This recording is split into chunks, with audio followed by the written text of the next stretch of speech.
Good morning, family experience. I wonder what kind of circus act that Malia is up to this week. Malia, what on earth are you doing? Hi guys, I'm actually just trying to fit into this box here.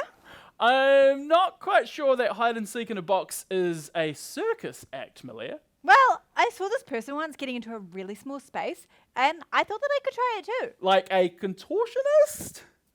Malia, they can bend their bodies to fit into really small spaces, but that box isn't really a small space. But I'm sure that they would need to trust when doing those amazing circus acts. Trust that someone would be there for them if they got, well, stuck.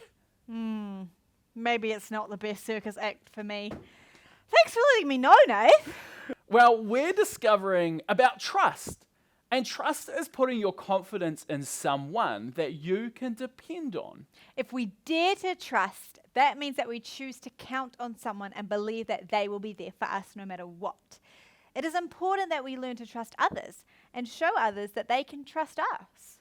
But one thing's for sure, we can always put our trust in God. We know that God is with us through any situation that we might face in life. We can trust God no matter what. Hey, I've got an idea. No, not another circus act, but a game that we could play where we have to depend on others. And that game is a three-legged race. So for this game, you're going to need a partner and you're going to need something to tie your legs together. And this could be a scarf, a tea towel, or even a t-shirt. All right, you need to stand next to your partner and you need to tie your leg to your partner's leg so that in total you've got only, how many legs? 3. 3 legs. And your challenge is to keep moving around for 30 seconds and not to trip up.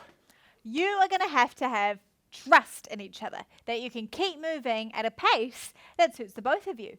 So get everyone in the family to do it so that it's a competition. And before we get started, we'll give you a minute to go and get something that you can tie your legs together. All right, are you ready, guys? Go!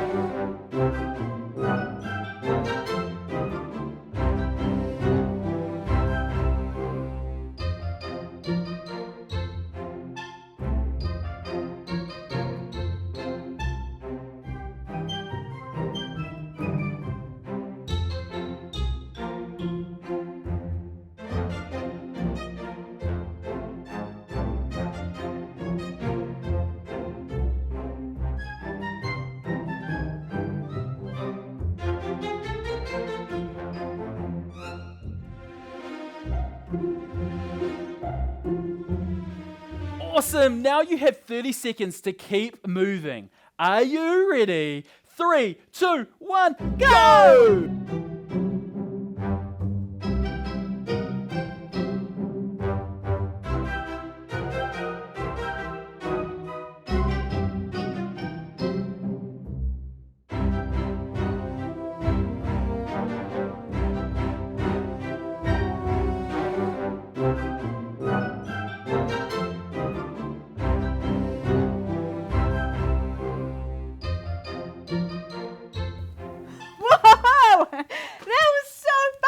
We really had to trust each other by trying to stay standing even with only 3 legs. It was slightly worrying, but I trusted Nath to get us to the finish line. And now for our Bible story. We are going to learn about how we can trust God even when we are worried. Hey everyone, I'm Erica. Let's talk about Jacob and Esau. Things had been bad between these brothers their entire lives. So bad that Jacob stayed away for 20 whole years. Jacob had been living with his uncle Laban, and he had a big family of his own with lots of kids. But then, God spoke to him. Go back to your father's land and to your relatives. I will be with you. Now, if you were Jacob, you'd probably be feeling all kinds of things. First of all, you might be kind of excited about getting to go home after so long. But at the same time, when you last saw your brother Esau, he was so angry, he wanted to kill you. Is he still mad?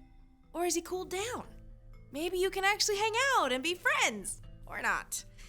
Jacob set out with his whole family, and when he got close to home, he decided to play it safe.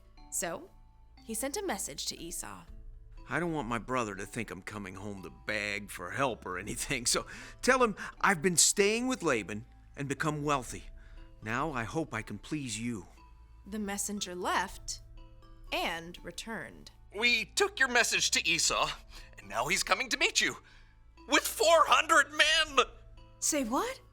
400 men does not sound like a welcoming party. 400 men sounds like an army. Jacob was worried.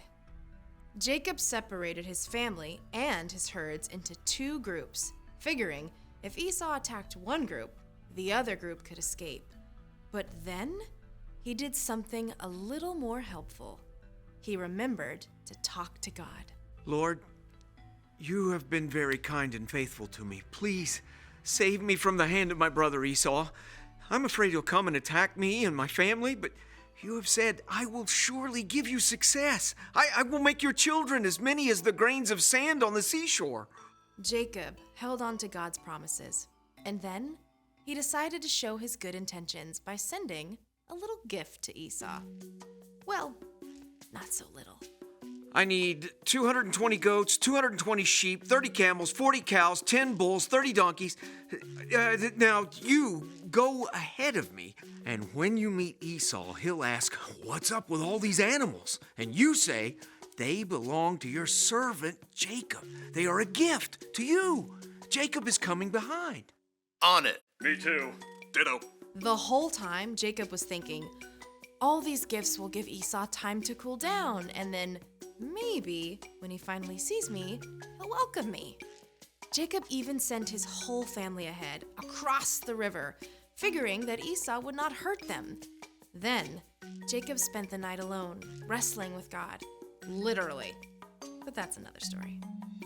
In the morning, Jacob looked up and saw Esau coming, with 400 men. After all he'd done, Jacob was still worried. But this time, he didn't hide behind his family or gifts. He went on ahead. And as Jacob neared Esau, he bowed down to the ground 7 times.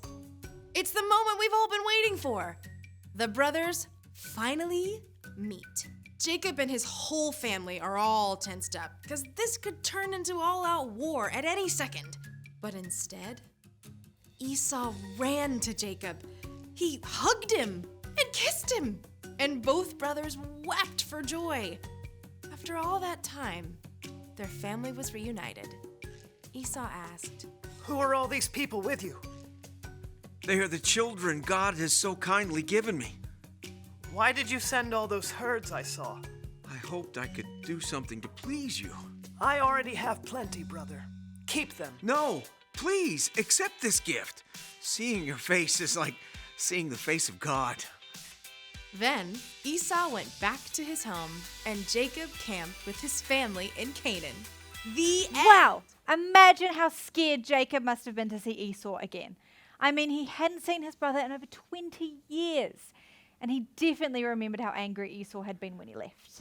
For Jacob to push past his worry and face his brother, he needed complete trust in God. He recognized that God had a plan for his life.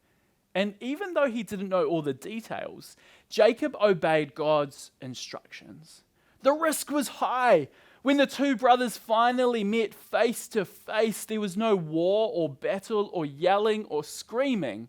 Rather, there was a joyful reunion. All of us worry about things from time to time. But remember that you can trust God even when you are worried. Let's say that together. You can trust God even when you're worried. You can talk to God when you're feeling worried or anxious about something that is going on in your life. Like if there's a big storm outside with thunder and lightning. Or maybe it's starting a new sport or activity. Or maybe if there are people in your family who aren't getting along right now. There are lots of things in life that can make us feel worried. And you can talk to your family members, your friends, your teachers, your church leaders too. You can trust them to help you through it. And remember that you are never alone. God is always with you. And talking to God is a huge part of trusting God. Maybe your best friend stopped hanging out with you because of something that you did. You can ask God to give you the words to help you apologize. Or you got maybe selected to join a team with none of your friends. You can ask God to give you the confidence to make some new friends on that team. Yeah, and did you know that Jesus felt worried when he was about to go to the cross? It's true. But Jesus talked to God about it. He knew that the cross was part of God's plan. He trusted that God was with him, even as he had to face what was ahead of him. Our family question for today will help us to have a very important conversation. What do people worry about?